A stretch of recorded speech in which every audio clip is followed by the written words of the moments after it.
Bapak Ibu, saudaraku dimanapun berada, saya menyampaikan sebuah renungan singkat yang bertemakan pemenang sejati.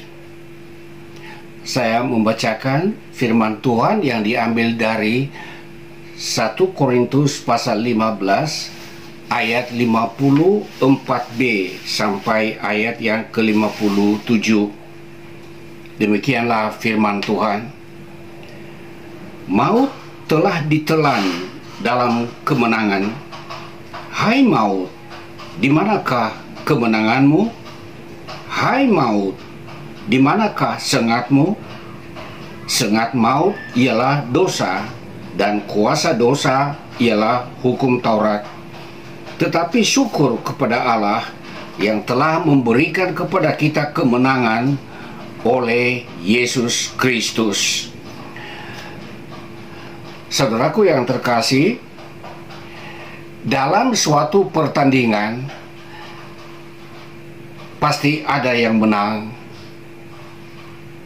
ada yang bisa menjadi juara 1, juara 2, atau juara 3. Dan setiap kelompok pemenang tentu merayakan kemenangan itu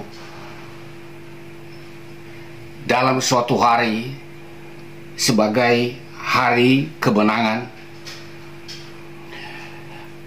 Dalam bidang olahraga, dengan prestasi atau capaian tertentu, seseorang bisa memperoleh sebutan juara dunia sejati.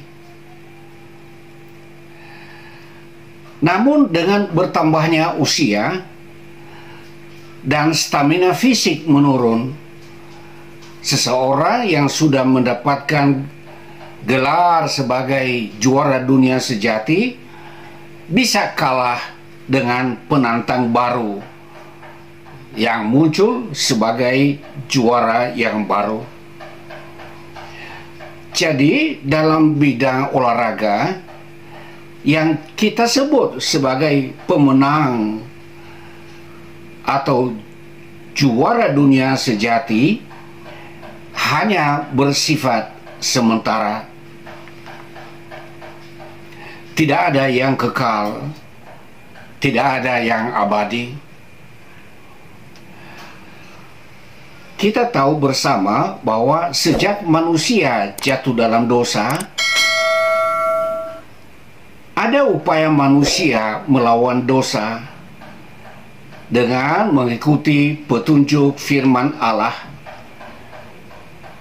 Namun kesalehan yang dapat dicapai oleh manusia, sebagaimana firman Tuhan dalam kitab Yesaya 64 ayat 6, hanyalah bagaikan kain kotor di mata Allah. Saudaraku yang terkasih, perjuangan manusia melawan dosa sebenarnya perjuangan melawan iblis dan roh-roh jahat. Sebab di balik dosa sebenarnya iblis dan roh-roh jahat menjalankan perannya dengan rahasia. Dan itulah yang dikatakan di dalam firman Tuhan dalam kitab Efesus pasal yang ke-6 ayat yang ke-11 sampai ayat yang ke-12. Kenakanlah seluruh perlengkapan senjata Allah, supaya kamu dapat bertahan melawan tipu muslihat iblis. Karena perjuangan kita bukanlah melawan darah dan daging, tetapi melawan pemerintah-pemerintah, melawan penguasa-penguasa, melawan penghulu-penghulu dunia yang gelap ini, melawan roh-roh jahat di udara. Tadi di sini dikatakan melawan pemerintah-pemerintah. Yang dimaksudkan di sini bukan pemerintah dalam bidang politik dalam suatu negara. Pemerintah yang dimaksudkan di sini adalah sistem pemerintahan dunia roh jahat yang mendorong manusia agar hidup di dalam dosa. Saudaraku yang terkasih, korban pendamaian yang telah Allah tetapkan sesuai dengan hukum Taurat, itu hanya berlaku sementara selama Yesus datang ke dunia belum tergenapi. Dan sejak Yesus datang ke dunia sebagai anak domba pendamaian, maka orang yang percaya kepada Yesus tidak lagi mempersembahkan korban pendamaian untuk dosa-dosanya, sebab Yesus mati di salib sebagai penebus dosa umat manusia.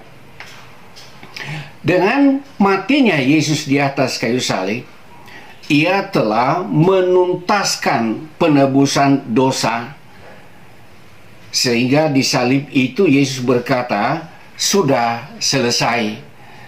Artinya, misi penebusan dosa sesuai dengan ketetapan Allah yang sudah dinubuatkan oleh para nabi sebelum Yesus datang, sudah selesai dilaksanakan oleh Yesus di atas kayu salib.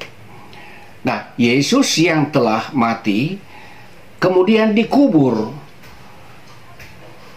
dan 3 hari kemudian Yesus bangkit dari kubur. Kebangkitan Yesus membuktikan bahwa maut tidak berkuasa atasnya. Justru Yesus berkuasa atas maut. Kebangkitan Yesus menunjukkan kemenangan sejati atas kuasa maut.